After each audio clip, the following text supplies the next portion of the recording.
नमस्कार दोस्तों, स्वागत है एक नए वीडियो में। हम लोग ज्ञान बिंदु द्वारा निकाला गया बिहार एसएससी के प्रैक्टिस सेट देख रहे हैं। आज प्रैक्टिस सेट नंबर 4 है। इसमें 150 प्रश्न दिया हुआ है। सारे प्रश्नों को डिटेल सॉल्यूशन किया जाएगा, तो आप इसे पूरा जरूर देखिए। तो आइए शुरू करते हैं पहले प्रश्न से। पहला प्रश्न है कि गांधीवादी योजना का विचार किसने प्रस्तुत किया था। गांधीवादी योजना का विचार किसने प्रस्तुत किया था, और इसका सही आंसर हो जाएगा ऑप्शन बी, श्रीमन नारायण अग्रवाल। गांधीवादी योजना का विचार श्रीमन नारायण अग्रवाल ने प्रस्तुत किया था। गांधीवादी योजना क्या था, तो गांधीवादी आर्थिक चिंतन की विचारधारा का समावेशन करते हुए श्रीमन नारायण अग्रवाल ने 1944 में गांधीवादी योजना का विचार प्रस्तुत किया। इस योजना में कृषि क्षेत्र एवं लघु कुटीर उद्योगों के विकास पर बल दिया गया। और भी कई योजना है जिससे पूछा जाता है। सर्वोदय योजना, तो सर्वोदय योजना को प्रस्तुत कौन किया था, तो जयप्रकाश नारायण ने कब, 1950 में। जन योजना किसने प्रस्तुत किया था, तो एम.एन. रॉय ने 1945 ईस्वी में। और कई बार पूछा जाता है कांग्रेस योजना, तो वर्ष 1938 में भारत में नियोजन की आवश्यकता एवं संभावना पर विचार करने के लिए भारतीय राष्ट्रीय कांग्रेस ने राष्ट्रीय नियोजन समिति का गठन किया, और इस समिति के अध्यक्ष पंडित जवाहरलाल नेहरू थे। इस समिति ने देश की आर्थिक समस्याओं से संबंधित सभी पहलुओं को अध्ययन किया। बॉम्बे प्लान भी पूछा जाता है, तो 1944 में बॉम्बे के 8 उद्योगपतियों द्वारा बॉम्बे प्लान प्रस्तुत किया गया था। 15 वर्षीय सूत्रबद्ध योजना थी। बॉम्बे प्लान के सूत्रधार थे सर अर्देशीर दलाल। चलिए अगले प्रश्न पे चलते हैं कि उस विकल्प का चयन कीजिए जो तीसरे शब्द में उसी प्रकार संबंधित है जिस प्रकार दूसरा शब्द पहले शब्द से संबंधित है। चींटी, एटलिंग, हिरन। तो जो चींटी का होता है बच्चे को क्या कहते हैं, चींटी के बच्चे को एटलिंग कहते हैं। उसी प्रकार हिरन के बच्चों को क्या कहते हैं, मृगछौना कहते हैं, मृगछौना। तो सही आंसर हो जाएगा बी। अगला है एक्स और वाई एक दशमलव स्थान तक सही दिया गया है। क्रमशः 6.2 और 1.3 के रूप में लिखे जाते हैं। एक्स बटा वाई के मान की ऊपरी सीमा क्या है, तो एक्स बराबर यहाँ पर क्या है 6.2 और वाई बराबर है 1.3। एक्स बटा वाई हो जाएगा 6.2 बटा 1.3। जब इसे मान निकालेंगे तो 4.769 हो जाएगा। तो यहाँ पर एक ही दशमलव तक के ऊपरी मान लिखना है, एक और तक 4.7 और 6 के साथ कर सकते हैं। अगर 5 से ज़्यादा ये डिजिट हो तो यहाँ पर हो जाएगा 7, तो 4.77 आंसर हो जाएगा डी। नेक्स्ट है निम्नलिखित में कौन सी संख्या परमेय संख्या नहीं है, बताना है इसमें से परमेय संख्या कौन नहीं है। अगर इसे हम तोड़ते हैं तो क्या हो जाएगा 4 गुना 4 गुना 4 इक्वल टू 4 हो जाएगा। इसे अगर हम तोड़ रहे हैं तो हो जाएगा 3 गुना 3 गुना 3 बराबर 3 हो जाएगा। इसे करते हैं तो 5 2 गुना 2 गुना 2 गुना 2 गुना 2 इक्वल टू 2 आ रहा है। लेकिन जब हम इसे तोड़ेंगे तो ये आ जाएगा क्या, तो 4 हो जाएगा। यहाँ पर 2 गुना 2 गुना 2 गुना 2 गुना 2, यहाँ 2 5 है, तो एक तो 2 बाहर आ जाएगा 4 का, और एक हो जाएगा ये। तो यहाँ पर जो ये है ऑप्शन सी, जो कि क्या नहीं है, परिमेय संख्या नहीं है। अगला प्रश्न है कि निम्नलिखित में कौन सा एक मौलिक अधिकार नहीं है, और इसका आंसर हो जाएगा डी, काम पाने का अधिकार। काम पाने का अधिकार मौलिक अधिकार नहीं है, जबकि शिक्षा का अधिकार, संवैधानिक उपचारों का अधिकार और समानता का अधिकार ये सभी मौलिक अधिकार है। काम पाने का अधिकार राज्य के नीति निर्देशक तत्वों में से एक है। नेक्स्ट है दिए गए आकृति के सही दर्पण प्रतिबिंब को चयन कीजिए जब दर्पण को ए बी पे रखा गया है। तो इसका जो सही आंसर हो जाएगा वो कौन सा हो जाएगा, तो आंसर हो जाएगा सी, ये इमेज बनेगा। चलिए अगले प्रश्न पे चलते हैं कि निम्नलिखित में से किस उपकरण का उपयोग तरल पदार्थ के विशिष्ट गुरुत्व को मापने के लिए किया जाता है। तरल पदार्थ के विशिष्ट गुरुत्व को मापने के लिए किया जाता है, और इसका सही आंसर हो जाएगा ऑप्शन बी, हाइड्रोमीटर। हाइड्रोमीटर का उपयोग तरल पदार्थ के विशिष्ट गुरुत्व को मापने के लिए जाता है। और अगर विस्कोमीटर की बात करें तो यह द्रवों की श्यानता ज्ञात करने में काम आता है, और बैरोमीटर क्या करता है, वायुदाब मापने में। स्टैलेग्मोमीटर की बात करते हैं तो एक कांच का उपकरण है जो किसी तरल पदार्थ की सतह के तनाव को मापता है। अगला प्रश्न है कि निम्नलिखित में कौन सा प्रभाव रमन प्रभाव के प्रकाशीय सादृश्य है। रमन प्रभाव के प्रकाशीय सादृश्य है, और इसका सही आंसर हो जाएगा ऑप्शन सी, कॉम्पटन प्रभाव। कॉम्पटन प्रभाव रमन प्रकीर्णन अणुओं से अप्रत्यास्थ प्रकीर्णन है। फोटोन अणु के साथ संपर्क करता है और अणुओं के कंपन घूर्णी ऊर्जा को बदलता है। रमन प्रभाव को रमन प्रकीर्णन भी कहते हैं। कॉम्पटन प्रकीर्णन एक मुक्त आवेशित कण से फोटॉन का अप्रत्यास्थ प्रकीर्णन है, यानी दोनों सादृश्य है प्रकाश का। चलिए अगले प्रश्न पे चलते हैं कि उस विकल्प का चयन करें जो तीसरे शब्द से उसी प्रकार संबंधित है जिस प्रकार दूसरा शब्द पहले शब्द से संबंधित है। तो चावल, अनाज, मसूर। तो जिस प्रकार चावल अनाज है उसी प्रकार मसूर क्या है, तो वो हो जाएगा ए दलहन है। पृथ्वी का निकटतम ग्रह कौन सा है, पृथ्वी का निकटतम ग्रह कौन सा है, और इसका सही आंसर हो जाएगा ए शुक्र। शुक्र सबसे निकटतम ग्रह है। सूर्य के चारों ओर स्वतंत्र कक्षा में परिक्रमा करने वाले आकाशीय पिंड जो होते हैं उसे ग्रह कहते हैं। और ग्रहों के पास अपना कोई प्रकाश या ऊष्मा नहीं होता, यह सूर्य से ऊष्मा एवं प्रकाश लेता है। अगर हम सूर्य की दूरी के आधार पर ग्रहों को करेंगे तो सबसे पहले आएगा क्या, तो वो होगा बुध, शुक्र, पृथ्वी और मंगल। उसके बाद बृहस्पति, शनि, अरुण और वरुण होगा। और सबसे नज़दीक जो पृथ्वी से है वह क्या है, शुक्र है। चलिए अगले प्रश्न पे चलते हैं कि उस विकल्प का चयन करें जिसमें संख्याएं उसी संबंध को साझा करती है जो संख्याओं की जोड़ी द्वारा साझा की गई है। तो आइए देखते हैं 12 और 64 को किस तरह लिखा गया है। तो 12 गुना 6 माइनस 8 अगर हम करते हैं तो हमारे पास आ जाएगा 72 माइनस 8 बराबर 64। चलिए उसी प्रकार अगर देखते हैं आप विकल्प बी को, तो ये 14 गुना 6 माइनस 8 ये भी किया हुआ है, 84 माइनस 8 बराबर 76, ये सही है। तो इसी तरह साझा किया गया है, तो आंसर हो जाएगा बी सही। निम्नलिखित में से उस कथन का चयन कीजिए जो बेल्ट एंड रोड इनिशिएटिव का सबसे अच्छा वर्णन करता है, बेल्ट एंड रोड इनिशिएटिव। और इसका सही आंसर हो जाएगा सी, अंतर महाद्वीपीय पैमाने पर क्षेत्रीय सहयोग और संपर्क में सुधार के प्रयास।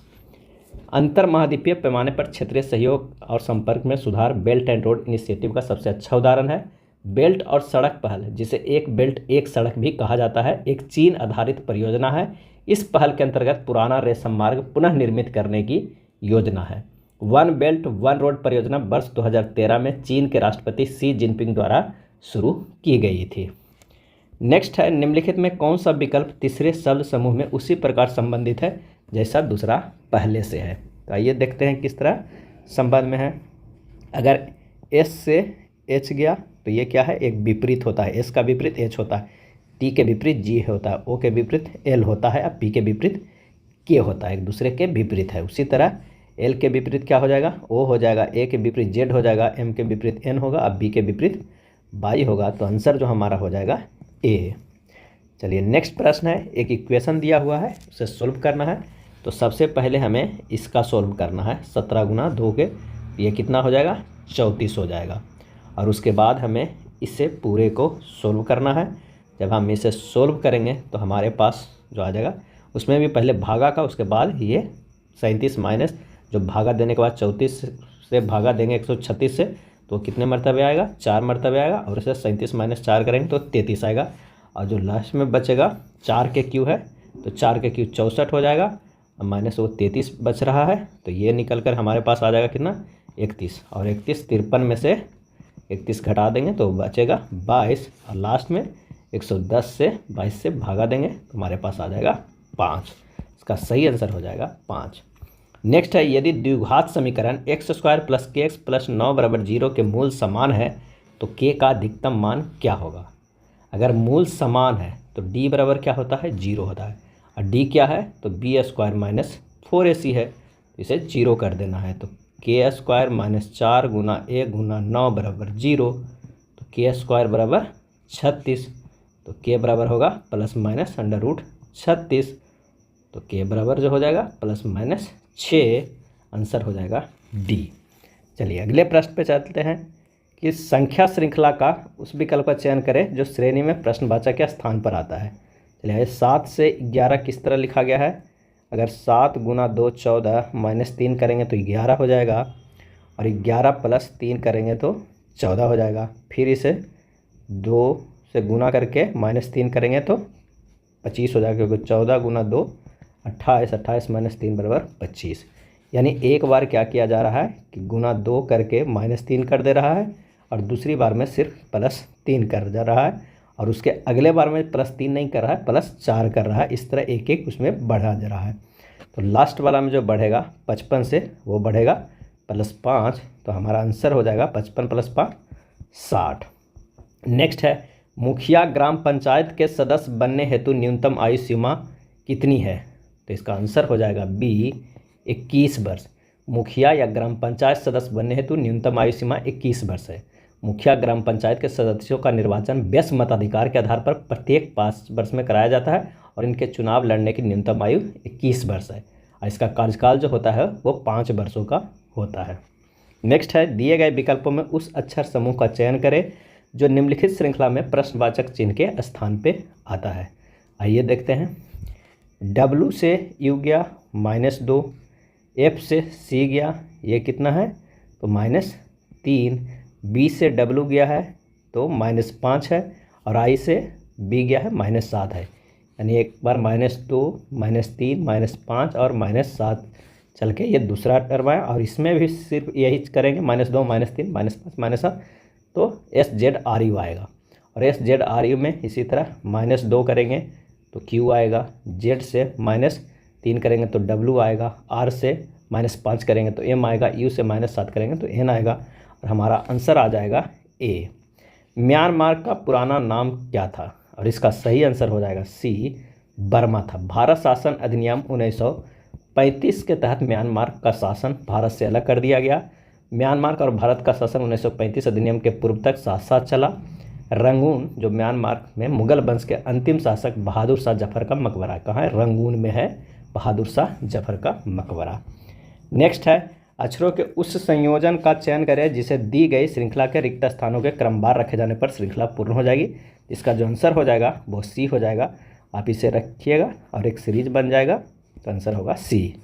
सामान्य प्रकार के द्वीप फोकल लेंसों में ऊपरी और निचले भाग क्रमशः होते हैं और इसका सही आंसर हो जाएगा ए अवतल और उत्तल। ऊपरी भाग जो होता है वो अवतल होता है और निचली भाग जो होता है वो उत्तल होता है। ऊपरी भाग दूर की वस्तुओं को देखने के लिए तथा निचला भाग समीप की वस्तुओं को देखने के लिए होता है। द्वीप फोकल लेंस का प्रयोग जरा दृष्टि दोष से पीड़ित लोगों के लिए किया जाता है और जरा दृष्टि दोष से ना निकट और ना दूर की वस्तु दिखाई देती है। आँख में जरा दृष्टि दोष होने के कारण समंजन क्षमता का कम हो जाना, अक्सर ऐसे दोष उम्र ढलने के पश्चात ही दिखाई देता है। चलिए अगले प्रश्न पर चलते हैं कि किसी वस्तु का प्रतिबिंब मनुष्य की आँख में कहाँ बनता है? और इसका सही आंसर हो जाएगा डी रेटिना पर बनता है। किसी वस्तु का प्रतिबिंब मनुष्य की आँख में रेटिना पर बनता है। और कॉर्निया क्या है? तो प्रकाश की एक पतली झिल्ली से होकर नेत्र में प्रवेश करता है। इस झिल्ली को कॉर्निया या स्वच्छ मंडल कहते हैं। नेत्रदान में कॉर्निया का ही दान किया जाता है। और आइरिस का एक काफ़ी नाम रहता है। तो कॉर्निया के ठीक पीछे का पारदर्शी पर्दा होता है जिसे आइरिस कहते हैं। आइरिस गहरा पेशीय डायफ्राम होता है जो पुतली के साइज को नियंत्रित करता है। चलिए अगले प्रश्न पे चलते हैं। कथन और निष्कर्ष का प्रश्न है। कथन में कह रहा है कुछ एफ डी है। कुछ जो है वो एक तरफ एफ ए और डी, कुछ एफ डी है और कोई ए डी नहीं है, कोई ए डी नहीं है। निष्कर्ष में क्या निकल के आ रहा है कि कुछ एफ ए है, कुछ एफ ए है, ये गलत है। कोई डी ए नहीं है, कोई डी ए नहीं है, बिल्कुल सही है। कुछ एफ ए नहीं है, कुछ एफ ए नहीं है, ये भी सही है। तो आंसर हो जाएगा हमारे पास बी निष्कर्ष सेकेंड तथा निष्कर्ष थर्ड अनुसरण करते हैं। अगला है एक 19 भुज वाले बहुभुज में विकर्णों की संख्या कितनी होगी? 19 भुज वाले, तो विकर्णों की संख्या बराबर होता है एनी इंटू एन माइनस 3/2, जहाँ एन भुजाओं की संख्या है और एन बराबर क्या दिया हुआ है यहाँ 19 दिया हुआ। तो 19 यहाँ पर रख देते हैं। 19 इंटू 19 माइनस 3/2 बराबर 19 इंटू 16/2 बराबर कितना हो जाएगा 152। इसका सही आंसर हो जाएगा ए। अगला है 18 व्यक्ति किसी काम को 12 दिनों में पूरा कर सकते हैं। काम शुरू करने के 4 दिन बाद 2 श्रमिक ने काम छोड़ दिया। श्रमिकों द्वारा काम छोड़ने के बाद शेष काम कितने दिनों में पूरा होगा?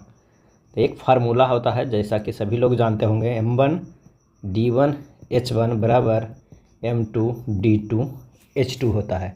इस फार्मूला पर रख दीजिए 18 गुना 12 माइनस 4 बराबर 18 माइनस 2 गुना x। x दिनों की संख्या है और जब इसे सोल्व कीजिएगा तो जो हमारा x का मान आ जाएगा वो आ जाएगा 9। आंसर हो जाएगा डी। चलिए अगला रिलेशन का है, ब्लड रिलेशन का। आई एल का पिता है, एल और के एम के बच्चे संतान हैं, एल एन का पति है, ओ के का पति है, पी ओ का पुत्र है।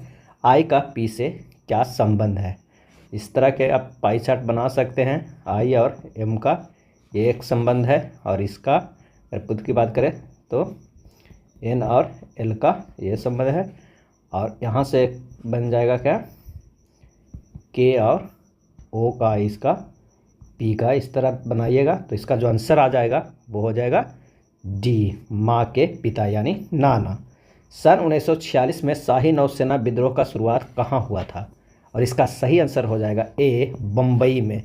सन 1946 में शाही नौसेना विद्रोह की शुरुआत 18 फरवरी 1946 को बम्बई में HMIS तलवार को 1100 नाविकों द्वारा किया गया था।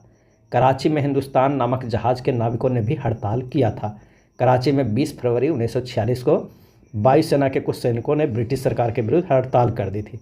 इस विद्रोह को सरदार पटेल और मोहम्मद अली जिन्ना के आग्रह पर समाप्त किया गया था। नेक्स्ट है फिर से ब्लड रिलेशन का। ए बी का पुत्र है, सी बी की पत्नी है, डी सी का पुत्र है, डी ई से विवाहित है, ई एफ की माता है, ए ई से किस प्रकार संबंधित है। आप इसे सोल्व कर लीजिएगा। इसका आंसर हो जाएगा ए, जेठ या देवर। किस अर्थशास्त्री ने विकासशील देशों में रोलिंग प्लान की हिमायत की। विकासशील देशों में रोलिंग प्लान की हिमायत की। आंसर हो जाएगा B, Gunnar Myrdal. Gunnar Myrdal ने विकासशील देशों में रोलिंग प्लान की हिमायत की। अब भारत में रोलिंग योजना कब लाया गया, तो 1978 में शुरू किया गया। 1980 में कांग्रेस के सत्ता में आने के बाद फिर से इस योजना को खारिज कर दिया गया और एक नई छठी पंचवर्षीय योजना बनाई गई। रोलिंग योजना एक ऐसी योजना है जिसमें हर साल योजना का प्रदर्शन किया जाता था और इस आकलन के आधार पर अगले साल के लिए एक नई योजना बनाई जाती थी। नेक्स्ट है, आकांक्षा नाम की एक लड़की की तस्वीर की ओर इशारा करते हुए राजीव ने कहा उसकी बेटी के पिता की पत्नी की बेटी की माँ की सास है। राजीव आकांक्षा से किस प्रकार संबंधित है, और इसका सही आंसर हो जाएगा बी, भाई। आकांक्षा की बेटी के पिता की पत्नी की माँ यानी आकांक्षा की नानी राजीव की पत्नी की बेटी की माँ की सास है, यानी राजीव आकांक्षा का भाई है। तो आंसर हो जाएगा बी। दिए गए विकल्पों में से कौन उत्तराकृति प्रश्नाकृति को पूरा करता है, तो इसका सही आंसर हो जाएगा सी, ये आकृति पूरा करता है। निम्न में से किस युक्ति में विभक्त वलय दिक् परिवर्तक का कार्य करता है। विभक्त वलय दिक् परिवर्तक का कार्य करता है, और इसका सही आंसर हो जाएगा बी, विद्युत मोटर में। किसी दिए गए धातु के तार की वैद्युत प्रतिरोधकता निर्भर करती है तार की किस पे, इसका सही आंसर हो जाएगा डी, पदार्थ की प्रकृति पर। धातु के तार की वैद्युत प्रतिरोधकता पदार्थ की प्रकृति पर निर्भर करती है। और अक्सर फार्मूला होता है R proportional to L by A. वैद्युत प्रतिरोधकता या विशिष्ट प्रतिरोधकता किसी चालक का प्रतिरोध उसके लंबाई के अनुक्रमानुपाती तथा उसके अनुप्रस्थ काट के क्षेत्रफल के व्युत्क्रमानुपाती होता है। नेक्स्ट देखते हैं कि 6 लड़कियां जे के एल ए बी और सी एक वर्गाकार मेज के चारों ओर मेज के केंद्र की ओर मुख करके, आवश्यक नहीं कि इसी क्रम में बैठा हो, 4 लड़कियां कोने में बैठी है। 2 लड़कियों में से प्रत्येक वर्गाकार मेज की 2 विपरीत भुजाओं के मध्य में बैठी है। एल और सी एक दूसरे के सामने बैठी है। एल ए और बी की सन्निकट पड़ोसन है। सी कोने में नहीं बैठी है। सी के सन्निकट पड़ोसी कौन सा है, ये बताना है। तो आइए इसको सोल्व करते हैं और इसका आंसर क्या होता है। तो सबसे पहले देखते हैं, एक वर्ग बनाते हैं। वर्ग में कोने पर या तो बी या ए होगा, यहाँ पर जे या के होगा, यहाँ पर के या जे होगा, पर ए या बी होगा। अगर देखते हैं प्रश्नानुसार यहाँ पर एल होगा, यहाँ पर सी होगा। तो आंसर जो हमारा निकल कर आ जाएगा वो होगा सी, जे और के। मध्याह्न भोजन योजना भारत में सर्वप्रथम किस राज्य में प्रारंभ की गई। मध्याह्न भोजन, और इसका सही आंसर हो जाएगा ऑप्शन डी, तमिलनाडु में। मध्याह्न भोजन योजना भारत में सर्वप्रथम तमिलनाडु राज्य में प्रारंभ किया गया था। मध्याह्न भोजन योजना के अंतर्गत सभी सरकारी विद्यालयों में नामांकित 1 से 8 तक कक्षाओं में अध्ययन करने वाले 6 से 14 वर्ष की आयु के हर बच्चे को दोपहर का भोजन उपलब्ध कराया जाता था। इस योजना की शुरुआत भारत सरकार द्वारा कब की गई थी, तो 1995 में किया गया था मध्याह्न भोजन। और 2001 में उच्चतम न्यायालय ने सभी राज्य सरकारों को इसे अपने स्कूलों में 6 माह के अंदर प्रारंभ करने का निर्देश दिया था। वर्ष 2021 में इसका नाम बदल दिया गया है, अब पीएम पोषण शक्ति योजना कर दिया गया है। अगला है, 6 व्यक्ति सुमीत, अमित, सैफ, आशुतोष, अनुभव और पीयूष एक सीधी पंक्ति में उत्तर की ओर मुख करके बैठा हुआ है। पीयूष के बाईं ओर केवल एक व्यक्ति बैठा हुआ है, पीयूष के बाईं ओर। अगर यहाँ पर पीयूष है और यहाँ पर क्या है, एक व्यक्ति और बैठेगा बाईं ओर, केवल एक व्यक्ति बैठा। अमीश किसी भी कोने में नहीं बैठा हुआ है। अमीश जो है वो किसी कोने में नहीं बैठा हुआ है। अनुभव सैफ के ठीक बाईं ओर बैठा हुआ है। अनुभव जो है बाईं ओर बैठा है। पीयूष और आशुतोष के बीच केवल एक व्यक्ति बैठा है। आशुतोष के ठीक बाईं ओर कौन बैठा हुआ है? तो यहाँ पर जो बैठा हुआ है वो सुमित है। यहाँ पर बैठा हुआ कौन है? पीयूष है। और यहाँ पर बैठा हुआ अमीश है। और सबसे लास्ट में जो बैठा हुआ है वो सैफ है।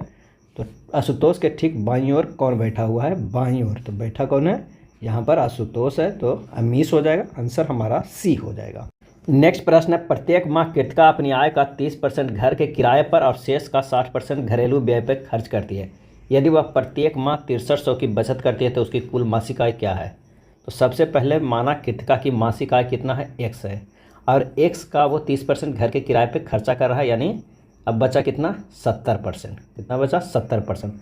उसमें भी क्या रहा है कि 60% घरेलू व्यय पे खर्च करती है। अब बचता कितना है?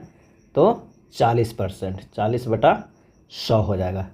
और जितना वो बचत हो रहा है वो कितने रुपया है? 6300 रुपया है। तो यहाँ से x का मान निकल जाएगा, वो हो जाएगा 22,500 रुपया। कितना आ जाएगा? 22,500।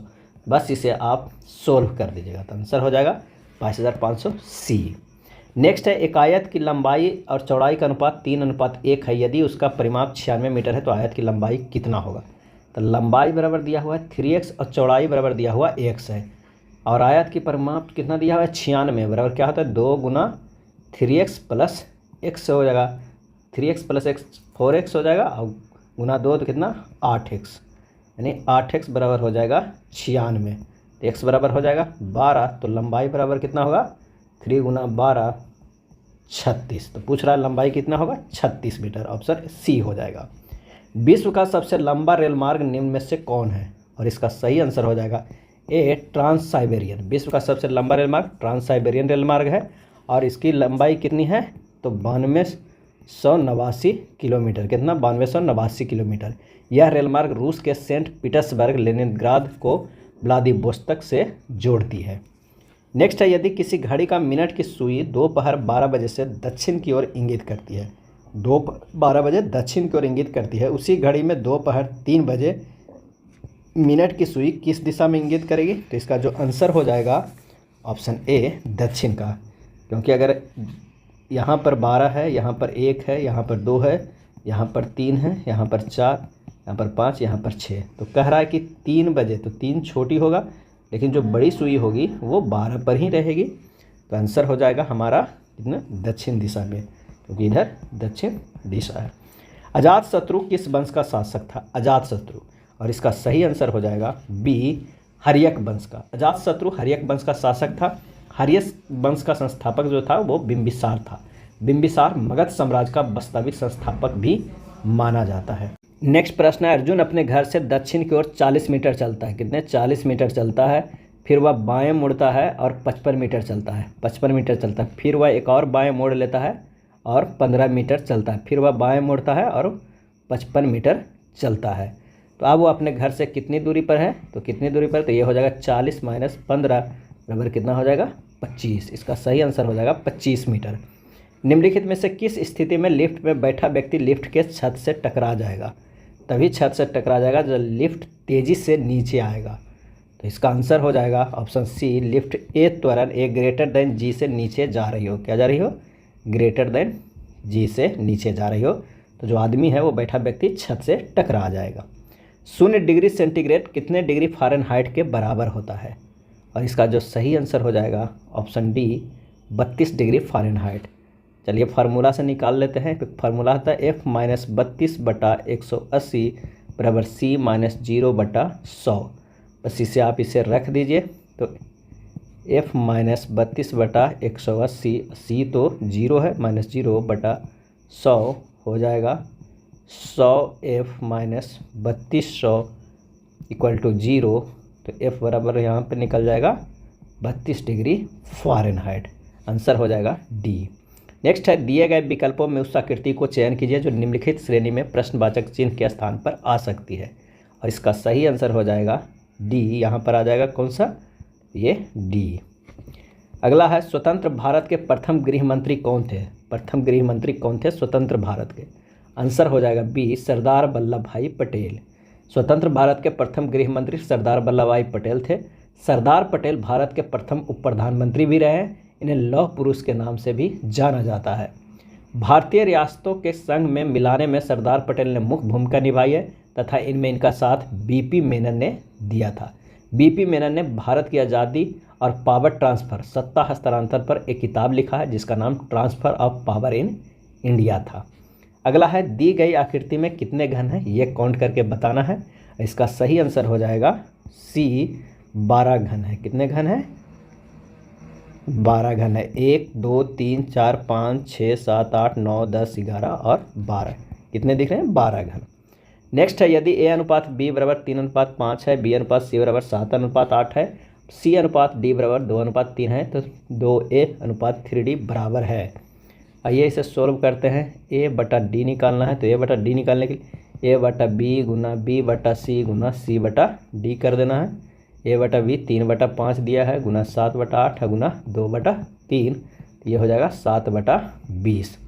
अब a बटा 3d बराबर एक रख देना, a और d के मान 2/3 गुना 7/20 बराबर 7/30 हो जाएगा 7:30। इसका जो सही आंसर हो जाएगा हमारे पास वो हो जाएगा बी हो जाएगा। क्या हो जाएगा? बी हो जाएगा। अगला प्रश्न है, 100 तक की सभी अभाज्य और विभाज्य संख्याओं का औसत कितनी होगी? तो चलिए 1 + 2 + 3 से लेके कितने तक है? 100 तक है। इसको अगर हम काउंट करेंगे तो एक फार्मूला होता है 100 गुना 100 + 1/2। ये एनी इंटू n + 1/2 के फार्मूला पे रखें तो हमारे पास आ जाएगा 50/50। लेकिन एक ना तो अभाज्य संख्या है और ना ही विभाज्य संख्या है, तो इसमें से एक घटा देंगे तो हमारे पास आ जाएगा 5049। अब कह रहा है कि संख्याओं की संख्या कितना है, तो 100 तो टोटल था लेकिन उसमें एक नहीं था तो 99 है। अब औसत पूछ रहा है तो 5049/99 कर देंगे, हमारे पास आंसर आ जाएगा 51 आंसर हो जाएगा ए। नेक्स्ट प्रश्न है, 2 5 13 29 के बाद क्या होगा? तो ये अभाज्य संख्याओं का सीरीज है लेकिन बीच में छोड़ा हुआ है कौन कौन है। पहले जानते हैं कि कौन कौन से अभाज्य संख्या है। तो 2 है, 3 है, 5 है, 7 है, 11 है, 13 है, उसके बाद क्या है 17 है, 19 है, 23 है, 29 है, 31 है, 37 है, 41 है, 43 है, 47 है। इस तरह अभाज्य संख्या है। 2 तो लिखा गया है और छोड़ा गया किसे? 3 को छोड़ा गया है। उसके बाद क्या है 5 को लिखा गया है और 7 11 को छोड़ा गया है, यानी यहाँ पर 1 छोड़ा गया था, यहाँ पर 2 छोड़ा गया है। 13 को लिखा गया है और 17 19 और 23 3 को छोड़ा गया है। यहाँ पर 29 को लिखा गया है और इसके बाद क्या है 4 को छोड़ेंगे तो हमें कौन सा आएगा? 47 आएगा। तो इसका जो सही आंसर हो जाएगा वो हो जाएगा 47। नेक्स्ट है, प्रथम आंग्ला सिख युद्ध निम्नलिखित में से किन वर्षों में हुआ था? प्रथम आंग्ला सिख युद्ध, और इसका आंसर हो जाएगा बी, 1845-46 ईस्वी में हुआ था। प्रथम आंग्ला सिख युद्ध में लॉर्ड हार्डिंग के काल में सिख शासक दिलीप सिंह व उनके वजीर लाल सिंह सेनापति तेजा सिंह के विरुद्ध लड़ा गया था। युद्ध के दौरान सिख बढ़ते गए और अंततः उनकी हार हुई थी। नेक्स्ट है, दिए गए विकल्प में कौन सी उत्तराकृति प्रश्नाकृति के प्रारूप को पूरा करता है? तो इसका जो सही आंसर हो जाएगा वो हो जाएगा सी, ये जो उत्तराकृति है प्रश्नाकृति को पूरा करता है। जब जिंक धातु को कॉपर सल्फेट के घोल में डुबाया जाता है तो क्या होता है? आंसर हो जाएगा डी, जिंक सल्फेट बनेगा। जब कॉपर सल्फेट के घोल में डुबाया जाता है जिंक धातु को तो जिंक सल्फेट बनेगा। इथेनॉल को इथेन में परिवर्तित करने के लिए डिहाइड्रेटिंग एजेंट के रूप में खाली स्थान का उपयोग किया जाता है, और इसका सही आंसर हो जाएगा ऑप्शन सी, सांद्र सल्फ्यूरिक अम्ल।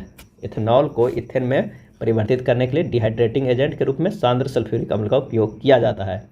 धातु के ऑक्साइड मूलतः भस्म होते हैं तथा अम्ल से अभिक्रिया कर लवण तथा जल बनाते हैं। दिए गए संयोजन का सही दर्पण छवि का चयन कीजिए जब दर्पण को mn पर दिखाया गया है। इसका जो सही आंसर हो जाएगा वो हो जाएगा बी, 2/3 8/9 10/27 32/81 का महत्तम समावर्त क्या होगा? तो ऊपर वाले जो अंश है उसका महत्तम समावर्त निकालिए और नीचे वाला को लघुत्तम समावर्त LCM निकालिए और लिख दीजिए उसी तरह। तो 2 8 10 32 के अगर हम महत्तम समावर्तक निकालेंगे तो हमारा हो जाएगा 2 और 3 9 27 81 के एलसीएम निकालेंगे तो हो जाएगा 81। आंसर हो जाएगा बी। एक थैले में लाल गेंद और हरी गेंद का अनुपात 15:26 है। यदि थैले में 12 हरी गेंदें डाल दी जाती है तो लाल गेंद तथा हरी गेंद का अनुपात 1:2 हो जाएगा। थैले में कितनी लाल गेंदें थी? तब माना कि थैले में लाल गेंदों की संख्या कितनी थी? 15x थी और हरी गेंदों की संख्या कितना थी? 26x थी। अब प्रश्न में कह रहा है 15x बटा 26x प्लस 12 बराबर 1/2 और यहाँ से हमें x को हल करेंगे तो हमारा निकल कर आएगा 3। तो थैले में लाल गेंदों की संख्या कितना थी? 15 गुना 3 बराबर 45। इसका सही आंसर हो जाएगा ए। एक कोड भाषा में लिखा हुआ है, आप इसे सोल्व कर लीजिएगा। ये सब काफ़ी आसान प्रश्न होता है। इसका आंसर हो जाएगा सी। थर्ड वर्ल्ड शब्द का उपयोग किनके संदर्भ में किया जाता है? थर्ड वर्ल्ड, और इसका आंसर हो जाएगा ए, विकासशील देश का। थर्ड वर्ल्ड शब्द का उपयोग विकासशील देश के संदर्भ में किया जाता है। थर्ड वर्ल्ड की आधुनिक परिभाषा का उपयोग उन देशों को वर्गीकृत करने के लिए किया जाता है जो गरीब या विकासशील है। जो देश थर्ड वर्ल्ड का हिस्सा है उनके विशेषता आमतौर पर गरीबी का उच्च दर, आर्थिक और राजनीतिक अस्थिरता और उच्च मृत्यु दर आदि। किसी भाषा में पेजर को MZDVO लिखा जाता है, उसी भाषा में एंगल को क्या लिखा जाएगा? और इसका सही आंसर हो जाएगा ए। क्या होगा? ए होगा। कैसे होगा? तो P से जो M गया है वो -3 है, A से Z जो किया है वो -1 है, G से D गया है -1 और वो -3 है, और E से V गया है तो क्या है? एक स्वरों के लिए। नेक्स्ट प्रश्न है, किसी भाषा में पेजर को MZDVO लिखा जाता है, उसी भाषा में एंगल को क्या लिखा जाएगा?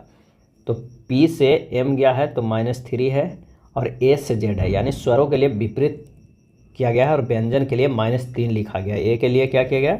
विपरीत Z होगा, G से -3 करेंगे तो D होगा, यानी स्वरों के लिए है विपरीत और व्यंजन के लिए -3। उसी तरह एंगल को करेंगे A से तो क्या होगा? Z होगा, N में -3 करेंगे तो K होगा, G में -3 करेंगे तो D होगा, और E तो स्वर है तो इसका अपोजिट क्या होगा? V होगा, L में से -3 करेंगे तो I होगा। तो इसका जो आंसर हमारा हो जाएगा वो हो जाएगा ए। दिए गए प्रश्न में लुप्त संख्या ज्ञात करें। तो आइए देखते हैं। रूट अगर 16 कर देते हैं और गुना 12 कर देते हैं तो हमारे पास आ जाएगा 4 गुना 12 बराबर 48, ये आ जाएगा। उसी तरह रूट कर देंगे तो ये 3 आ जाएगा, 3 गुना 8 24 हो जाएगा। इसे 2 करेंगे 24 दूना 48, यहाँ पर हमारा 48 आंसर हो जाएगा, ये सही हो जाएगा। गंगैकोंड चौलपुरम का निर्माणकर्ता कौन है? और इसका आंसर हो जाएगा डी, राजेंद्र प्रथम। गंगैकोंड चौलपुरम का निर्माणकर्ता राजेंद्र प्रथम है। ये चोल वंश से रिलेटेड हैं। संस्थापक जो चोल वंश के हैं वो विजय आल्या हैं। राजधानी तंजौर या तंजावुर है। नेक्स्ट है, एक कोड भाषा में अगर गेट अप नाउ को पैक्स मैक्स रैक्स के रूप में लिखा जाता है। ये कोड वाला प्रश्न है, आप इसे सोल्व कर लीजिएगा, काफ़ी ईजी होता है। इसका जो आंसर हो जाएगा वो हो जाएगा सी। 4356 का वर्गमूल क्या होगा? 4356 का, तो इसे किस तरह निकालिएगा? 4356 इस तरह लिखेगा, इसमें जोड़ा बैठाना है और पहले 6 से करेंगे तो यहाँ हो जाएगा 36, इससे करेंगे तो ये 7 आएगा और यहाँ पर हो जाएगा इतना 6 दूनी 12 और 7 है, यहाँ पर 5 6 डायरेक्ट उतार देंगे, यहाँ 6 में भी लगाए हैं। फिर से अगर इसे 6 से करेंगे तो हमारे पास जो आ जाएगा 756, ये कट जा रहा है, ये दोबारा 6 से लगा तो हमारे पास जो आंसर आ जाएगा वो हो जाएगा 66 सी। बाई ज्ञात करें यदि बाई + 1/3 + बाई + 2/5 बराबर 3 हो तो। एक समीकरण दिया हुआ है और बाई का मान निकालना है। आइए इसे सोल्व करते हैं। सबसे पहले एलसीएम लेते हैं, कितना होगा? 15 एलसीएम होगा। यहाँ पर अगर 5 होगा तो 5 कॉमन है, बाई + 1 हो जाएगा और +3 से कटेगा तो 3 बाई + 2 हो जाएगा। जब इसे और छोटे रूप में लिखेगा तो 5 बाई + 5 + 3 बाई + 6 बराबर 3 गुना 15। 15 उधर चला गया है जो बराबर में है, तो जब इसे और आगे सोल्व करेंगे तो 8 बाई + 11 बराबर 45 हो गया। तो बाई बराबर हमारा आएगा 4.25। क्या आ जाएगा? 4.25। एक निश्चित कूट भाषा में यदि रोटी को मक्खन कहा जाता है, मक्खन को खून कहा जाता है, खून को जल कहा जाता है, जल को पनीर कहा जाता है, पनीर को टोनर कहा जाता है, तो किसका रंग लाल होता है? तो खून का रंग जो होता है वो लाल होता है और खून को क्या कहा जाता है, तो जल कहा जाता है। तो इसका आंसर जो हमारा हो जाएगा वो हो जाएगा ए। निम्नलिखित में किस राज्य में लोकसभा के एक सदस्य निर्वाचित किए जाते हैं, और इसका सही आंसर हो जाएगा डी, मिजोरम में। 3 ऐसे राज्य हैं जहां लोकसभा के एक एक सदस्यों को निर्वाचित किए जाते हैं। मिजोरम में एक, नागालैंड में एक और सिक्किम में एक। चलिए अगले प्रश्न पे चलते हैं कि दिए गए प्रश्नों में लुप्त संख्या ज्ञात करना। क्या ज्ञात करना है, लुप्त संख्या ज्ञात करना है। तो 86 + 82 बटा 3 करेंगे तो 168 बटा 3 हो जाएगा, यानी ये 56 हो जाएगा। उसी तरह अगर हम 74 + 67 बटा 3 करेंगे तो हमारे पास आ जाएगा 47। तो इसे देखते हैं, 54 + 48 बटा 3 बराबर 102 बटा 3 बराबर कितना, 34। हमारा आंसर हो जाएगा ए, 34। निम्नलिखित तत्वों को उनके धात्विक गुणों को घटते हुए क्रम में व्यवस्थित कीजिए। इसका सही आंसर हो जाएगा B, Na greater than Mg greater than Al greater than Si greater than Cl। किसी कार्बनिक यौगिक का 0.2613 ग्राम दहन करने पर इतना ग्राम कार्बन डाइऑक्साइड और इतना ग्राम जल प्राप्त होते हैं। यौगिक में कार्बन एवं हाइड्रोजन की प्रतिशत मात्राओं की क्रमशः को गणना करना है। तो कार्बनिक यौगिकों को भार जो है वो दिया हुआ है 0.2613 ग्राम, और कार्बन डाइऑक्साइड की भार भी कितना 0.8844 ग्राम दिया हुआ है, जल का भार भी दिया हुआ है।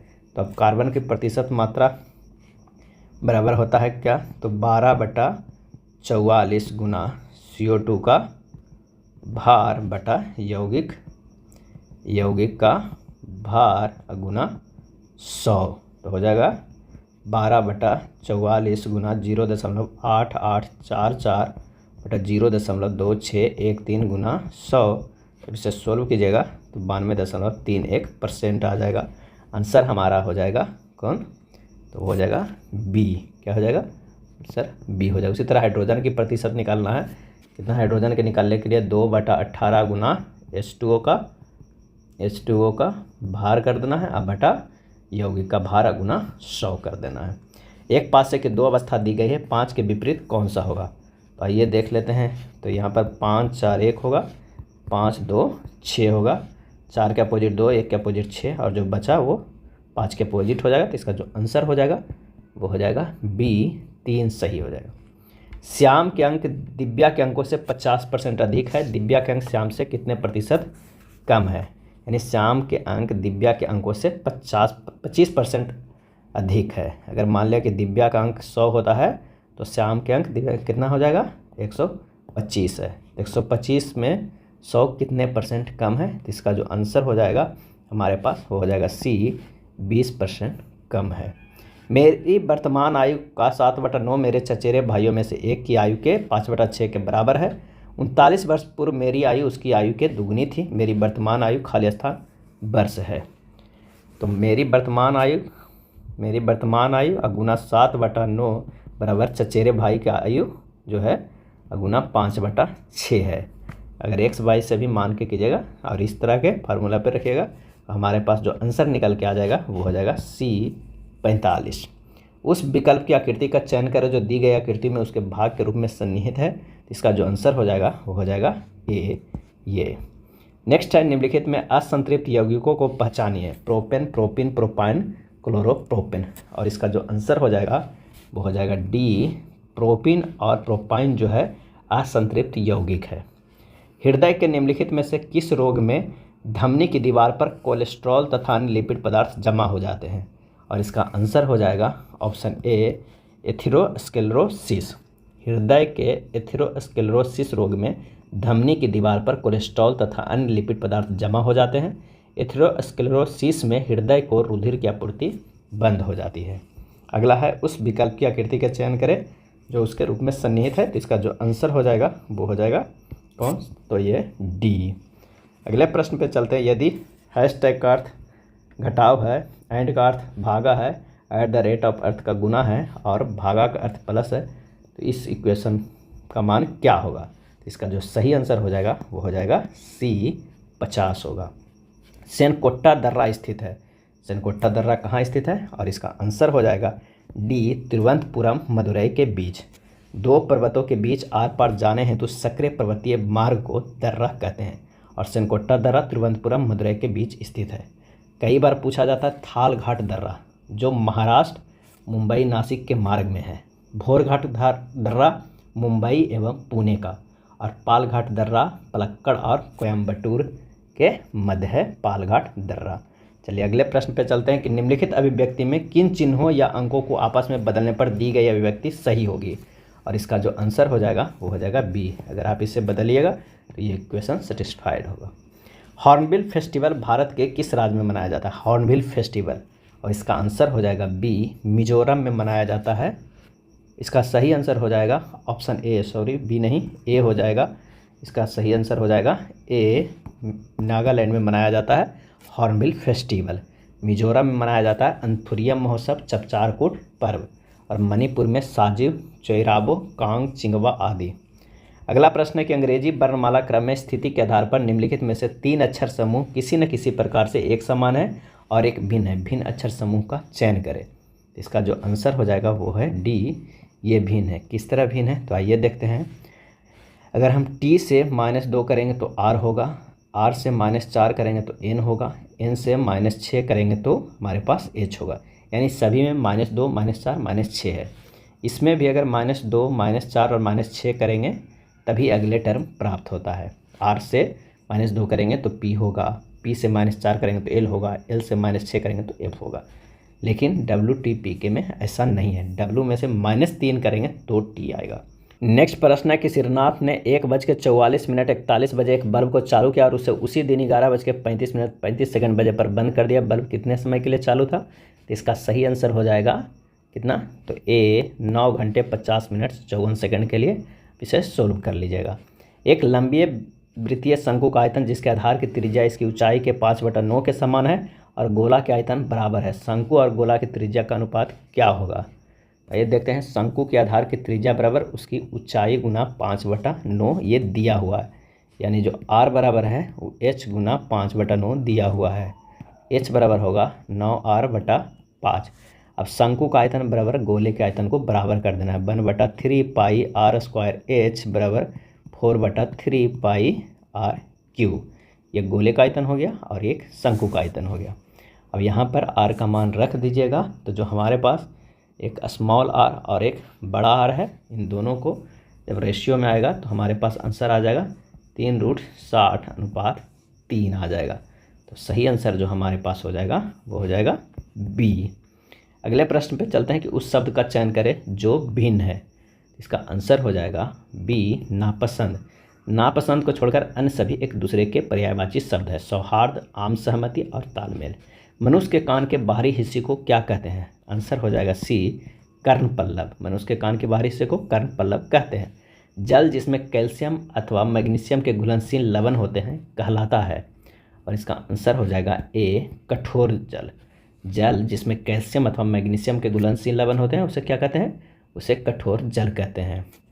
दिए गए प्रश्न में लुप्त संख्या ज्ञात करना है। इसमें से लुप्त संख्या ज्ञात करना है। अगर 7 + 2 करेंगे तो 9 होगा, और 9 + 36 + 27 करेंगे तो 72 होगा। यानी इन चारों को हम जोड़ देंगे तो हमारे पास बीच वाला आ जाएगा। ठीक इसे भी जोड़ते हैं तो हमें 152 आता है। तो चलिए 95 + 15 + 4 और +x करेंगे तो 123 आना चाहिए। तो x का मान जब सोल्व करेंगे तो 9 आएगा। आंसर हो जाएगा ए।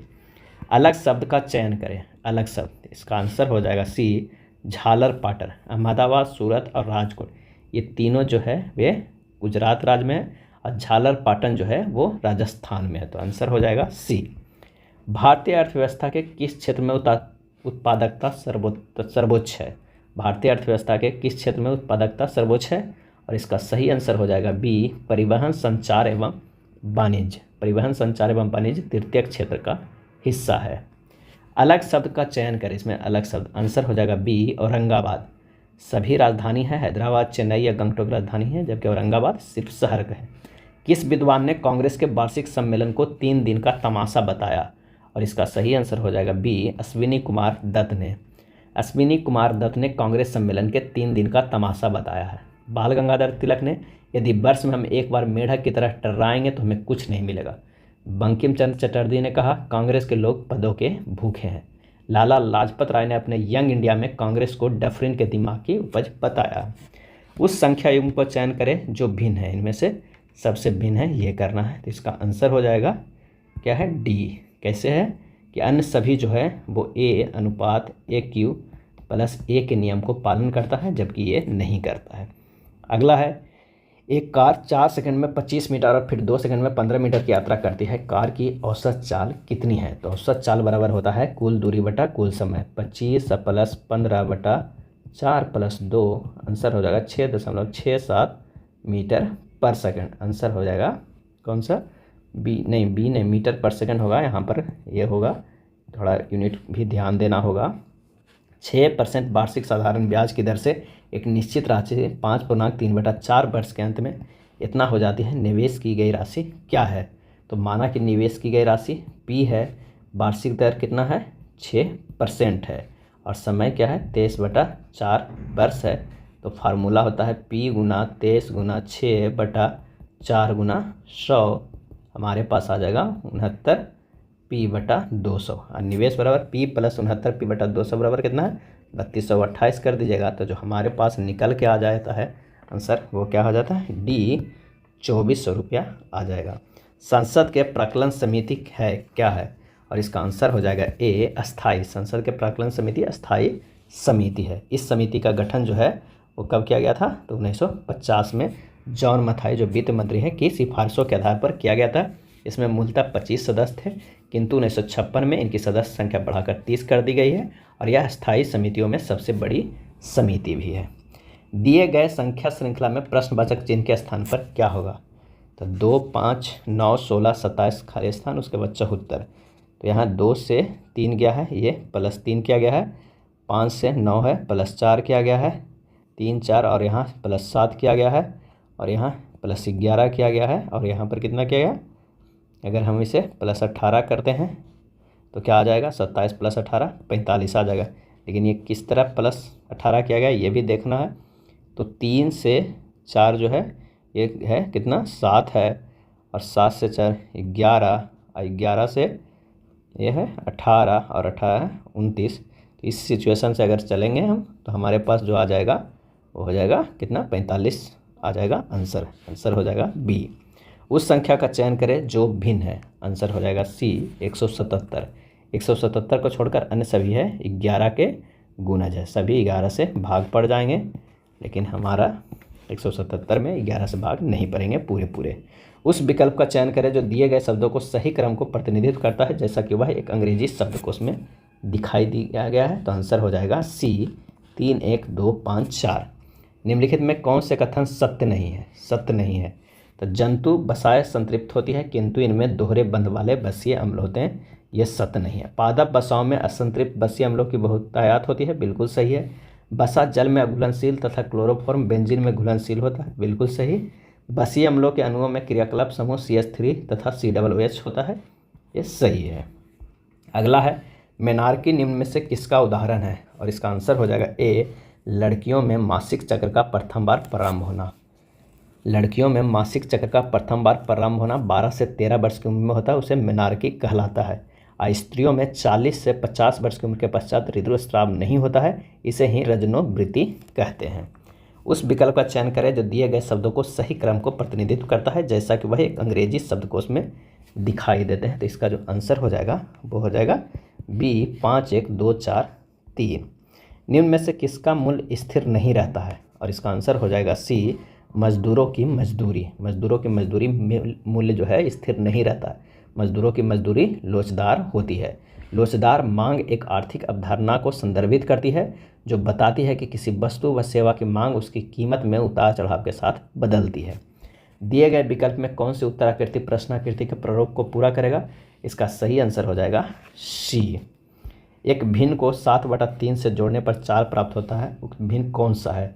तो x + 7/3 करेंगे तो 4 होगा। यहाँ से x का हम मान निकालेंगे तो 1/2/3 होगा। आंसर हमारा हो जाएगा ए। कौशिक ने 180 रुपये में एक खिलौना खरीदा और उसे 202.50 में बेच दिया। लाभ की दर कितना था? तो लाभ सबसे पहले निकालना है, तो लाभ हो जाएगा कितना, 180 - 200, सॉरी लाभ हो जाएगा 202.50 माइनस 180 इक्वल टू 22.5 रुपया। तो लाभ प्रतिशत बराबर होगा 22.5 गुना 100 बटा कितने में खरीदा गया, जितने में 180 में। तो आंसर होगा 12.5%। आंसर बी हो जाएगा। तृतीय दिल्ली दरबार के आयोजन के समय भारत के गवर्नर जनरल कौन थे? आंसर हो जाएगा सी लॉर्ड हार्डिंग। तृतीय दिल्ली दरबार के आयोजन के समय लॉर्ड हार्डिंग भारत का गवर्नर जनरल थे। प्रथम दिल्ली दरबार जो हुआ था वो हुआ था 1877 में। द्वितीय दिल्ली दरबार हुआ था 1903 में और तृतीय दिल्ली दरबार हुआ था 1911 में। नेक्स्ट है उस विकल्प का चयन करें जो निम्नलिखित शब्दों की व्यवस्था को तार्किक और सार्थक क्रम को दर्शाता है। आइए देखते हैं। पहले होगा मोलीग्राम, उसके बाद डेसीग्राम, ग्राम, किलोग्राम, उसके बाद क्विंटल। आंसर हो जाएगा डी। निम्नलिखित में कौन सा विषय भारतीय संविधान के अनुसार संघीय सूची में शामिल नहीं है? और इसका आंसर हो जाएगा सी स्थानीय शासन। स्थानीय शासन राज्य सूची का विषय है, संघ सूची का नहीं। भारतीय संविधान की 7वीं अनुसूची में तीनों सूचियों का वर्णन है, संघ सूची, राज्य सूची और समवर्ती सूची के बारे में। निम्नलिखित शब्दों के अर्थपूर्ण क्रम को व्यवस्थित कीजिए। अर्थपूर्ण तो सही होगा, सबसे पहले होगा क्या होगा तो घुटने, उसके बाद होगा कमर, उसके बाद नाभि होगा, उसके बाद टोड़ी, उसके बाद भौंगिया होगा। चलिए इसका आंसर हो जाएगा ऑप्शन बी। नेक्स्ट प्रश्न है यदि 7 के पावर 21, 7 के पावर 22, 7 के पावर 23 और 7 के पावर 24 को 25 से विभाजित किया जाता है तो शेष क्या बचेगा? तो सबसे पहले 7 के पावर अगर 21 कॉमन लेते हैं हम तो हो जाएगा 1 + 7 के स्क्वायर प्लस 7 के क्यूब, फिर 7 के पावर 21 कॉमन लेते हैं तो ये हमारे पास आ जाएगा 1 + 7 + 49 + 343। और आगे सोल्व करेंगे तो 7 के पावर 11 गुना सभी को जोड़ देंगे तो ये हो जाएगा 400।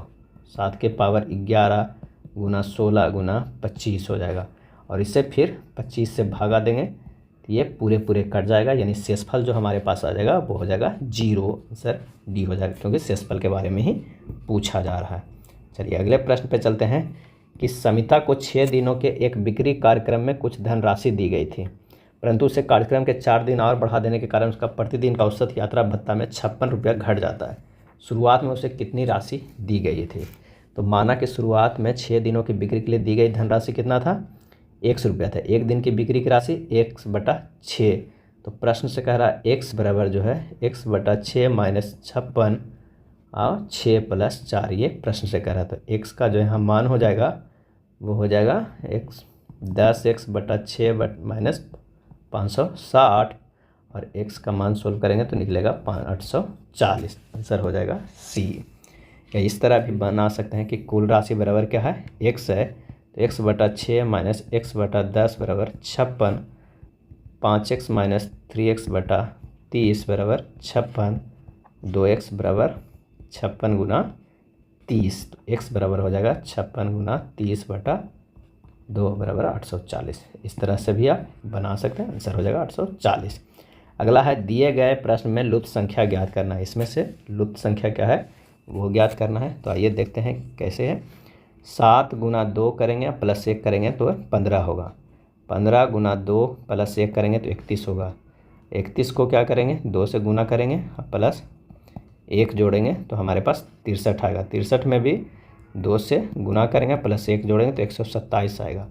और 127 को अगर हम 2 से गुना करके 1 जोड़ेंगे तो आएगा हमारे पास 255। आंसर हो जाएगा सी। पराग कण किस में पाए जाते हैं? और इसका सही आंसर हो जाएगा ऑप्शन सी पराग कोश में। पराग कण पराग कोश में पाए जाते हैं। पुष्प में नर जनन संरचना को पुंमंग कहते हैं जो कई लंबी लंबी रचनाओं से बनी होती है, इसे पुंकेसर भी कहते हैं। अगला है आरएनए में थाइमिन की जगह निम्न में से क्या पाया जाता है? और इसका सही आंसर हो जाएगा सी यूरेसिल पाया जाता है। दी हुई श्रृंखला में जारी रखने वाली आकृति को चयन करें तो इसका जो सही आंसर हो जाएगा वो हो जाएगा ऑप्शन डी।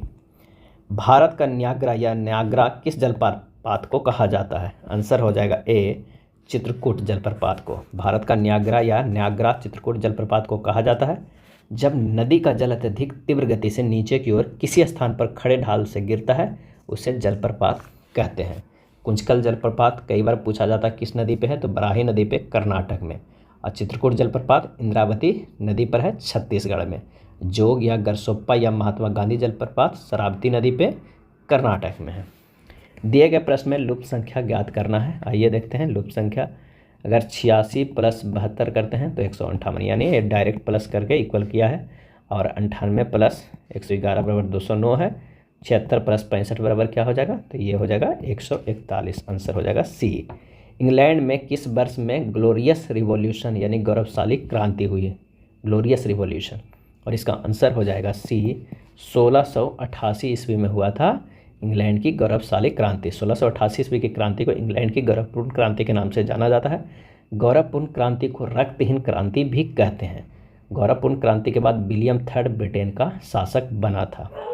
नेक्स्ट है, दिए गए प्रश्न में लुप्त संख्या ज्ञात करना है। लुप्त संख्या, तो पहली आकृति में अगर हम 25 के स्क्वायर -5 के स्क्वायर करते हैं तो 25 कितना हो जाएगा, 625 और -25 ये 600 आ जाए। उसी तरह 27 के स्क्वायर और 3 के स्क्वायर करेंगे तो 27 के स्क्वायर करते हैं तो 729 - 9 बराबर हो जाएगा 720। चलिए नेक्स्ट में क्या है, तो यहाँ पर x के स्क्वायर -9 के स्क्वायर बराबर 880 होगा। तो यहाँ पर जो हो जाएगा x स्क्वायर बराबर 880 + 81 यानी x स्क्वायर बराबर 961। तो x बराबर जो हो जाएगा वो हो जाएगा 31। आंसर हमारा आ जाएगा ए। जिनके बीज फलों के अंदर नहीं होते हैं वे कहलाते हैं, आंसर हो जाएगा ए, जिम्नोस्पर्म। क्या कहलाते हैं, जिम्नोस्पर्म, यानी अनावृत बीजी। वे पौधे नग्न बीजी होते हैं, अर्थात इनके बीज फलों के अंदर नहीं होते हैं, अनावृत बीजी का। ये पौधे बहुवर्षीय, सदाबहार और काष्ठीय होते हैं, जैसे पाइनस तथा साइकस। परिवर्तनशील विनिमय दर की स्थिति में भारतीय रुपये के मूल्य में गिरावट को कहा जाएगा, और इसका सही आंसर हो जाएगा ए, रुपये का मूल्यह्रास। परिवर्तनशील विनिमय दर की स्थिति में भारतीय रुपये के मूल्य में गिरावट को रुपये का मूल्यह्रास कहा जाएगा। रुपये की कीमत पूरी तरह उसकी मांग और आपूर्ति पर निर्भर करती है। सम्राट जेम्स प्रथम का राजदूत सर टॉमस रो किस मुगल शासक के दरबार में आया था, और इसका सही आंसर हो जाएगा बी, जहांगीर के दरबार में आया था। सम्राट जेम्स प्रथम का राजदूत सर टॉमस रो जहांगीर के दरबार में आया था। और कब आया था, तो 1615 ईस्वी में आया था। और उन्होंने सूरत में अंग्रेज़ों को व्यापार करने के लिए फरमान प्राप्त करने में भी सफल रहा था। एक समूह में से 5 सबसे छोटी संख्याओं का मध्यमान 18 है, जबकि समूह के सभी 13 संख्याओं को एक साथ लेकर मध्यमान 20 है। सबसे बड़ी 8 संख्याओं का मध्यमान कितना होगा, ये निकालना होगा। इसका जो सही आंसर होगा वो कितना हो जाएगा, तो आंसर होगा बी, 21.25। किस तरह, तो 8 संख्याओं का मध्यमान निकालेंगे, 13 × 20 - 5 × 18/8 कर देना है, यानी 260 - 90/8 यानी 170/8 यानी 21.25 आ गया। इसका सही आंसर हो जाएगा बी। नेक्स्ट प्रश्न है, निम्नलिखित में से रस्किन बॉन्ड की पुस्तक कौन है, और इसका सही आंसर हो जाएगा the golden years. The golden years Ruskin bond की पुस्तक है।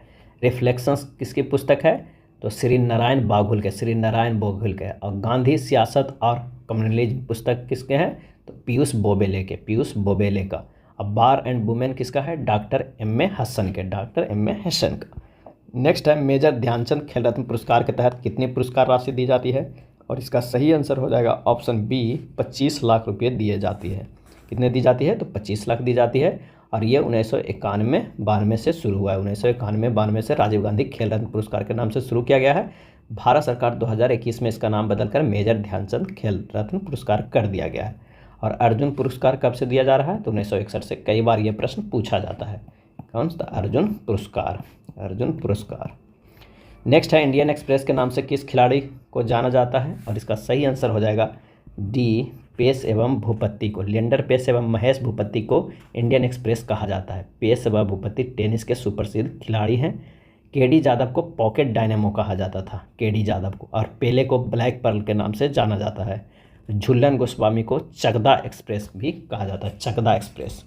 दक्षिण पूर्वी रेलवे का क्षेत्रीय मुख्य कार्यालय कहाँ स्थित है, और इसका सही आंसर हो जाएगा ऑप्शन ए, कोलकाता। दक्षिणी पूर्व रेलवे का क्षेत्रीय मुख्य कार्यालय कोलकाता में स्थित है। कोलकाता में पूर्व रेलवे और कोलकाता मेट्रो रेलवे का भी मुख्यालय है। बिहार का प्रसिद्ध सोनपुर पशु मेला प्रारंभ किया जाता है, और इसका सही आंसर हो जाएगा ऑप्शन बी, कार्तिक पूर्णिमा से प्रारंभ किया जाता है। सोनपुर मेला एशिया का सबसे बड़ा पशु मेला है। इस मेले को हरिहर क्षेत्र मेला के नाम से भी जाना जाता है, जबकि स्थानीय लोग इसे छतर मेला भी पुकारते हैं। अफ्रीकी परमाणु हथियार मुक्त क्षेत्र संधि खाली स्थान भी कहलाती है, और इसका आंसर हो जाएगा ए प्लिंडाबा संधि। अफ्रीकी परमाणु हथियार मुक्त क्षेत्र संधि प्लिंडाबा संधि भी कहलाती है। इस संधि पर अफ्रीका महाद्वीप के 53 देशों में से 47 देशों द्वारा हस्ताक्षर किया गया था। अगला है, किसे फॉरेस्ट मैन ऑफ इंडिया कहा जाता है? फॉरेस्ट मैन ऑफ इंडिया, सही जवाब हो जाएगा सी जादव पायंग को। जादव पायंग को फॉरेस्ट मैन ऑफ इंडिया जायद पायंग को कहा जाता है। जायद पायंग जोरहाट असम के पर्यावरणविद व वानिकी कार्यकर्ता हैं। इन्होंने 500 हेक्टेयर बंजर भूमि को जंगल में बदल दिया है। नेक्स्ट है, भारत का वाटरमैन के नाम से कौन जाना जाता है? आंसर हो जाएगा डी राजेंद्र सिंह। भारत के वाटरमैन राजेंद्र सिंह को कहा जाता है। टाइगर मैन ऑफ इंडिया किन्हें कहा जाता है? तो कैलाश सांखला को tiger man of India. Forest man of India Jadav Payeng को। Missile man of India APJ Abdul Kalam को। Satellite man of India Udupi Ramachandra Rao को कहा जाता है। और toilet man of India Bindeshwar Pathak को कहा जाता है। राष्ट्रीय मतदाता दिवस किस तिथि को मनाया जाता है? राष्ट्रीय मतदाता दिवस किस तिथि को मनाया जाता है? और इसका सही आंसर हो जाएगा डी 25 जनवरी को मनाया जाता है। वर्ष 2023 के राष्ट्रीय मतदाता दिवस का थीम था वोटिंग बेमिसाल है, मैं अवश्य वोट देता हूँ। नेक्स्ट है, किस देश ने यूरो को अपनी करेंसी के रूप में अपना लिया है? और इसका सही आंसर हो जाएगा ऑप्शन सी क्रोएशिया। यूरोपीय देश क्रोएशिया ने आधिकारिक तौर पर यूरो को करेंसी के रूप में अपना लिया है। नेक्स्ट है, खालिस्तान उच्च न्यायालय क्षेत्रीय भाषा में निर्णय प्रकाशित करने वाला देश का पहला उच्च न्यायालय बन गया है। और इसका सही आंसर हो जाएगा बी केरल। केरल उच्च न्यायालय ने 21 फरवरी 2023 को मलयालम में अपने 2 हालिया निर्णय प्रकाशित किया है। उपराष्ट्रपति जगदीप धनखड़ ने 9 मार्च 2023 को मुंडक उपनिषद द ब्रिज टू इमॉर्टैलिटी पुस्तक का विमोचन किया। इस पुस्तक के लेखक कौन है? और इसका सही आंसर हो जाएगा सी डॉक्टर कर्ण सिंह। 16 मार्च 2023 को 2027 तक के लिए फीफा अध्यक्ष के रूप में फिर से किसे चुना गया है? और इसका सही आंसर हो जाएगा D Gianni Infantino. Gianni Infantino. Next है, साइकिलिंग फेडरेशन ऑफ इंडिया के अध्यक्ष किसे चुना गया है? साइक्लिंग फेडरेशन ऑफ इंडिया के अध्यक्ष किसे चुना गया है? आंसर हो जाएगा डी पंकज सिंह को। लेखक नारायण बाघुल की किताब रिफ्लेक्शंस का लोकार्पण किसने किया था? और इसका सही आंसर हो जाएगा ऑप्शन सी निर्मला सीतारमण ने। वित्त मंत्री और कॉर्पोरेट कार्य मंत्री निर्मला सीतारमण ने मुंबई में रिफ्लेक्शंस नामक किताब का लोकार्पण किया है। नेक्स्ट है, हाल ही में समाचारों में देखी गई चैट जीपीटी में जीपीटी का पूर्ण रूप क्या है? और इसका आंसर हो जाएगा B generative pre trained transformer. Generative pre trained transformer. हाल ही में एम एस स्वामीनाथन का निधन हुआ। निम्नलिखित में से उन्हें किसका जनक माना जाता है? आंसर हो जाएगा ऑप्शन बी हरित क्रांति का। किस राज्य के मैटी केले को जीआई टैग मिला है? मैटी केले को। और इसका आंसर हो जाएगा ए तमिलनाडु राज्य की कन्याकुमारी जिले को मैटी केले के किस्म को जीआई टैग दिया गया है। किस फिल्म में 69वें राष्ट्रीय फिल्म पुरस्कार में सर्वश्रेष्ठ हिंदी फिल्म का पुरस्कार जीता है? और इसका सही आंसर हो जाएगा डी सरदार उधम सिंह। 69वें राष्ट्रीय फिल्म पुरस्कार में सर्वश्रेष्ठ हिंदी फिल्म का पुरस्कार सरदार उधम सिंह ने। और best feature film rocketry the Navi effect को दिया गया है। बेस्ट एक्टर आलू अर्जुन, बेस्ट एक्ट्रेस आलिया भट्ट। अगला है, पुराना संसद भवन को किस नाम से जाना जाएगा? और इसका सही आंसर हो जाएगा ऑप्शन बी संविधान सदन के नाम से जाना जाएगा। कृषि एवं खाद्य उत्पादन के क्षेत्र में अभूतपूर्व योगदान के लिए नॉर्मन बोरलॉग फील्ड अवार्ड 2023 किसने जीता है? और इसका सही आंसर हो जाएगा सी स्वाति नायक ने जीता है। हाल ही में सरपंच संवाद मोबाइल ऐप का अनावरण कहाँ किया गया है? आंसर हो जाएगा ऑप्शन डी असम में किया गया है। असम के राज्यपाल गुलाब चंद कटारिया ने राजभवन में क्वालिटी काउंसिल ऑफ इंडिया के एक मोबाइल एप्लीकेशन ऐप सरपंच संवाद का अनावरण किया है। हाल ही में बिहार के किस नगर निगम ने आम लोगों के लिए कैश फॉर बेस्ट योजना प्रारंभ की है? आंसर हो जाएगा सी पटना। बिहार के पटना नगर निगम ने आम लोगों के लिए कैश फॉर बेस्ट योजना प्रारंभ किया है। भौतिकी में नोबेल पुरस्कार 2023 का विजेता कौन है? सही आंसर हो जाएगा option D Pierre Agostini, Ferenc Krausz और एल हुइलियर। इन तीनों को मिला है भौतिकी के लिए नोबेल पुरस्कार, यानी आंसर हो जाएगा डी। सोना पानी ग्लेशियर किस राज्य केंद्र शासित प्रदेश में स्थित है? और इसका आंसर हो जाएगा ए जम्मू कश्मीर में स्थित है सोना पानी ग्लेशियर। ऑक्सीजनेट वाटर किसे कहा जाता है? ऑक्सीजनेट वाटर किसे कहा जाता है? और इसका जो सही आंसर हो जाएगा ऑप्शन बी, हाइड्रोजन पेरोक्साइड को कहा जाता है। किसे कहा जाता है? हाइड्रोजन पेरोक्साइड को कहा जाता है ऑक्सीजनेट वाटर। यह था ज्ञान बिंदु द्वारा निकाला गया बिहार एसएससी के प्रैक्टिस सेट नंबर 4। अगर वीडियो अच्छा लगा तो प्लीज़ लाइक एंड शेयर कर दीजिएगा। धन्यवाद।